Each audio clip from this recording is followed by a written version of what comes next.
Добро вечер. Централно издание на вестите на почеток настани на денот.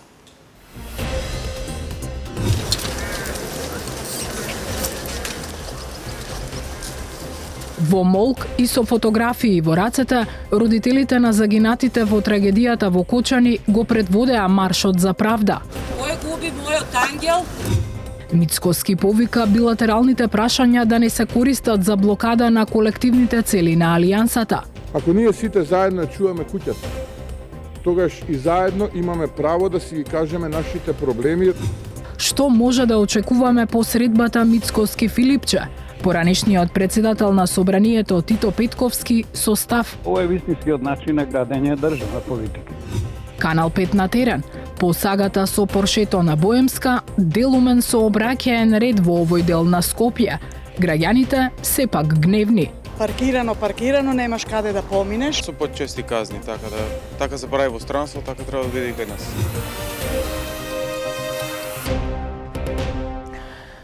Родителите на загинатите во трагедијата во Кочани заедно со голем број граѓани денеска во молк маршираа низ улиците на градот, барајќи правда. Ним им се придружија и голем број граѓани кои со солзи во очите и фотографии на загинатите враце, но и транспаренти на кои пишуваше "Корумпираниот систем ги уби нашите деца", побараа одговорност за трагедијата. Во Кочани беше Михајло Видемлиски. Марш за ангелите, семејствата, родителите, најблиските и голем број на граѓани организираа денеска овде во Кочани во чест на загинатите во дискотеката Пулс по пожарот кој што се случи на 16 март. Започна овде од плоштадот на револуцијата во Кочани во 12 часот и 5 минути како символика за задоцнетата реакција на институциите. Се носеа транспаренти на кои беше напишано "Ова не е несреќа, ова е убиство, како и коруптивниот систем ги уби нашите деца". Граѓаните од плоштадот се упатија кон трговскиот центар во Кочани, поминаа покрај кафе-барот Класик, кој што е во сопственост како истиот сопственик на дискотеката Пулс Дејан Јованов Деко. Оттаму продолжија и кон општинската зграда.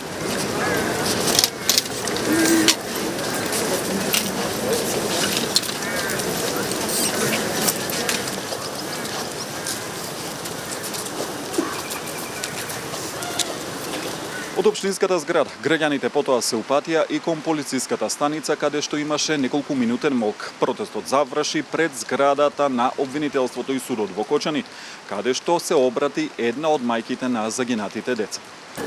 Три прашања валидни. Кој губи мојот ангел?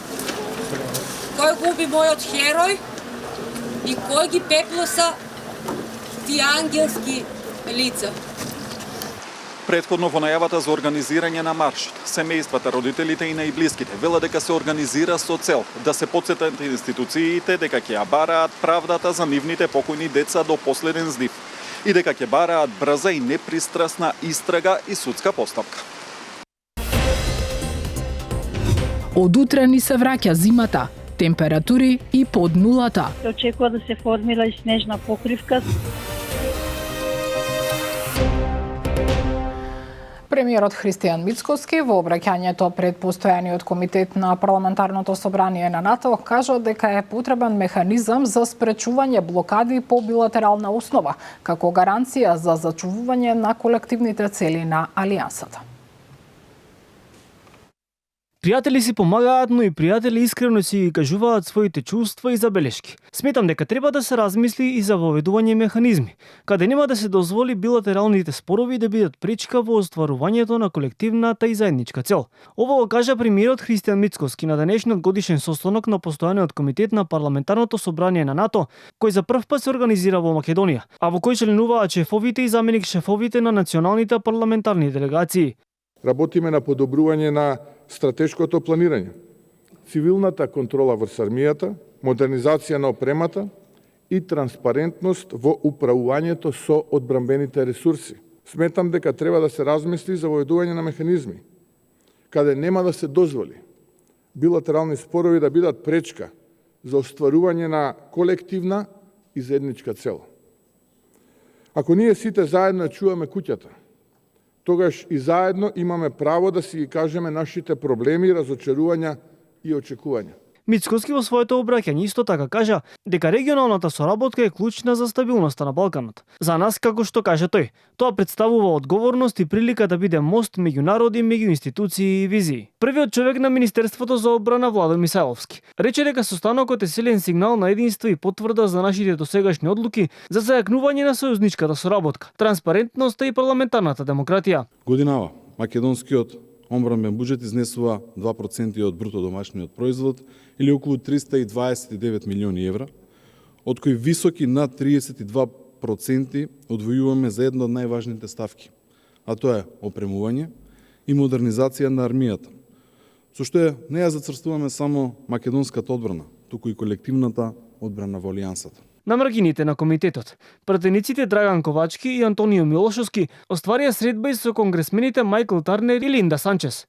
Како што беше соопштено, тема на разговорите биле актуелните безбедносни состојби, остварувањето на обврските на земјите членки на НАТО во исполнување на целите за воено усовршување и одвојување на повисок процент за модернизација на националните одбранбени капацитети. Добро е што лидерите на двете најголеми политички партии седнаа да разговараат за најважните државни прашања. Ова за Канал 5 го изјави поранишниот председател на Собранието Тито Петковски, за кого обвинувањето на ДУИ за наводно изолирање на албанците од политичките процеси представува само несрекна политичка изјава. Андријана Лазова Божиновска на темата. Националните прашања се решаваат со соработка и широк консензус. Добро е што по долг период власта и опозицијата имаат заеднички пристап, особено во време на предизвици. Изјави за Канал 5 поранешниот председател на Собранието Тито Петковски. Тој смета дека средбата меѓу премиерот Мицкоски и лидерот на СДСМ Филипче треба да е вовед во целосна парламентарна кохезија кога станува збор за најважните државни прашања. Потенцира дека покрај актуелните теми на агендата треба да се и евроинтеграциите, со цел што побрзо да се најде консензус и за ова стратешко прашање. Мене ми е навистина драго што после долго време сум сведок и граѓаните на Македонија дека политичарите, особено на најодговорните и најголеми парламентарни партии, веќе почувствувале потреба дека не можат сами да одговорат на сите предизвици на времето и дека навистина им треба меѓу себе да соработуваат. Од секојаш сум мислел сега уште повеќе дека ова е вистинскиот начин на градење државна политика. Обвинувањето од албанските опозицијски партии дека ВМРО, ДПМН и СДСМ одржале моноетничка средба, според Петковски е неосновано. Вели дека во Собранието од секогаш имало меѓупартиски разговори и на никој не му е забрането да седне на заедничка маса, особено кога има и јавна покана. Никој не е исклучен. Овде во прашање го почувствува дека е тоа во прашање малку суета, зашто немале примарен интерес иницијаторите на оваа среда, сите партии прво да седнат заедно.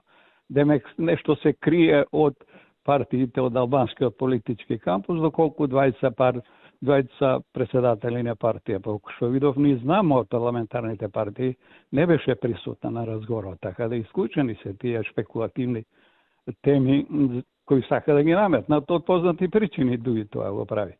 На првата тет-а-тет средба Мицкоски Филипче во четвртокот беше постигнат договор за формирање на работни групи, кои според најавеното ќе бидат составени од експерти кои ќе помогнат во кроење на законите од реформската агенда, со фокус на правосудството, енергетиката, здравството. Кога ќе почнат со работа за сега нема информација, а не се знае ниту дали наскоро ќе има лидерска средба во поширок состав. По јавните повици од Мицкоски и Филипче, другите парламентарни партии немаат конкретен став дали се за или против да се организира. Единствено собранискиот спикер Гаши кажа дека тој со задоволство би бил домакин. МВР се сведе на тоа да не може ниту еден неправилно паркиран џип да санкционира, обвини Богданка Кузаска од СДСМ. Да не беше реакцијата на младите, и овој случај ќе беше заташкан. Но по бурните реакции, Министерството за внатрешни работи беше принудена да поведе дисциплински постапки. Но факт е дека во последниве 9 месеци, како на лента се редат скандал по скандал со телохранители на највисоките државни функционери. Полицајци кои треба да не чуваат, работат за интересите на криминалци, моќници и тајкуни. Начело на сите нив е Панче Тошковски, како министер кој го дозволи овој распад во Министерството за внатрешни работи. И за уште еден партиски прес. Левица и АПС во директен договор со извршител и банка купила конфискуван имот за 3 пати пониска цена. Обвинија денеска од ВМРО ДПМН.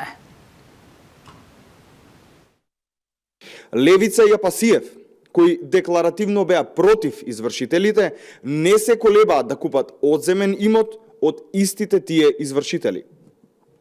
Уште поголем проблем е ставот на Левица, дека извршителот немал ништо со преговорите, туку дека тие се договориле со банката и објектот го земале со хипотекарен кредит. Ако договарале со банката, како истите ја постигнале таа цена, кога во околината се продава имот за 3 пати повисока цена? Лоша вест за оние кои со нетрпение го очекуваат сонцето и топлото време. Според метеоролозите, од вечерва и наредните денови ќе има огромен пад на температурите, а зимата и снегот ќе ни се вратат на неколку денови. Оваа вест е неповолна и за земјоделците кои веќе имаат штети поради ниските температури и мрзнењето на дрвјата кои се расцветани. Утре ќе преовладува претежно облачно време со врнежи од дожд, додека на повисоките места врнежите ќе бидат од дожд и од снег. На планините врнежите ќе бидат од снег и се очекува да се формира и снежна покривка со дебелина некаде од 10 до 15 сантиметри. Во текот на денот ќе дува и засилен северен ветер, наместа ќе достигнува брзини над 70 км на час. Сето ова ќе предизвика и температурите значително во попладневните часови да опаднат. Така, например, и во северните делови, во некои од пониските места ќе е можно да има и врнежи од дожд и снег. Утре минималните ќе бидат во интервал од 2 до 8, додека дневните ќе достигнат од 5 до 13 степени, со тоа што највисоките температури ќе бидат се уште во јужните делови од земјата. Во Скопје и околината претежно облачно со врнежи од дожд и со засилен северен ветер. Кон крајот на денот на околните планини во Скопскиот регион врнежите ќе преминат во снег. Минималната температура ќе биде околу 7, додека максималната ќе достигне до 8 степени. Гледајте ги вечерните вести во 20 часот и 45 минути. До тогаш пријатно.